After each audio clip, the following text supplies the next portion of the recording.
আসসালামু আলাইকুম কৃষি বন্ধুরা, আশা করি সকলে ভালো আছেন। প্রতিবারের মতো আজকেও চলে আসলাম আমি নতুন একটি ভিডিও নিয়ে। আজকের ভিডিওটি হতে যাচ্ছে কিভাবে কাঁকরোল চাষ করবেন এবং কাঁকরোল চাষটি সঠিক পদ্ধতিতে পরিচর্যা এবং চাষ করবেন। দর্শক বন্ধুরা, পুরো ভিডিওটি দেখুন এবং পুরো বিস্তারিত জেনে নিন। ভিডিওর মাঝে একটি কথা না বললেই নয়, এমন ভিডিও পেতে চাইলে এবং পরামর্শ পেতে চাইলে এখনই আমাদের কৃষিমাঠ ইউটিউব চ্যানেলটি সাবস্ক্রাইব করে রাখুন। চলেন শুরু করা যাক। কাঁকরোল একটি জনপ্রিয় সবজি যা পুষ্টিগুণে সমৃদ্ধ। সঠিক পদ্ধতি অনুসরণ করে কাঁকরোল চাষ করলে ভালো ফলন পাওয়া যায়। কাঁকরোল চাষটি করতে হলে প্রথমে আমাদের জমি প্রস্তুত করে নিতে হবে। কাঁকরোল চাষের জন্য উর্বর ও জল নিষ্কাশন ব্যবস্থা ভালো এবং দোআঁশ মাটির জমি সবচেয়ে প্রয়োজন। জমি গভীর করে চাষ দিয়ে মাটি ঝুরঝুরে করতে হবে।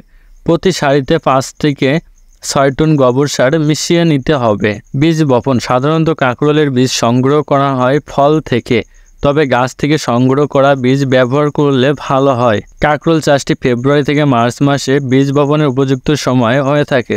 বীজ বা চারা রোপণ করার জন্য সারিতে 2 থেকে 3 ফিট দূরত্বে রাখতে হবে। গর্তের গভীরতা 1 থেকে 1.5 সেন্টিমিটার করতে হবে। প্রতি গর্তে 2-3টি করে বীজ রোপণ করতে হবে। পরিচর্যা। বীজ রোপণের 10-15 দিনের মধ্যে চারা গজাতে শুরু করে। প্রথম দফা সার প্রয়োগ করতে হবে 20-30 দিনের মধ্যে। চারার আশপাশের মাটি কুচিয়ে আগাছা পরিষ্কার রাখতে হবে। গাছগুলো বড় হলে খুঁটির ব্যবস্থা করে লতা মাচায় তোলার ব্যবস্থা করতে হবে। এই করলা চাষটিতে মাচা তৈরি করলে ফলন বেশি পাওয়া যায় এবং ফল ভালো হয়। সেচ ব্যবস্থাপনা। প্রথম পর্যায়ে নিয়মিত হালকা সেচ দিতে হবে। মাটি যেন সবসময় ভেজা থাকে এবং ফুল ও ফল ধরার সময় বেশি সেচের প্রয়োজন হয়ে থাকে। বৃষ্টির সময় অতিরিক্ত পানি জমলে তা নিষ্কাশনের ব্যবস্থা করতে হবে। সার প্রয়োগ।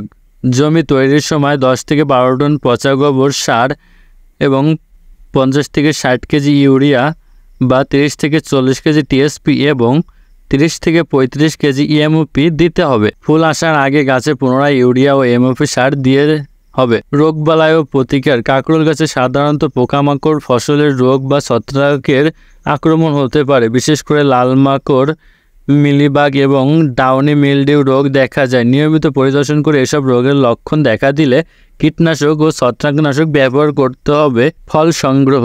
কাঁকরোল ফুল আসার 2-3 মাস পর থেকে ফল সংগ্রহ করা যায়। ফল সবুজ থাকা অবস্থায় সংগ্রহ করতে হবে, কারণ পাকা অবস্থায় বাজার মূল্য কমে যায়। এদিকে খেয়াল রাখতে হবে কৃষি বন্ধুরা। আজকের ভিডিওটি ছিল এ পর্যন্ত। আশা করি সকলেই বুঝতে পারছেন এবং এই কাঁকরোল চাষের পদ্ধতি সঠিকভাবে জেনে নিতে পারছেন।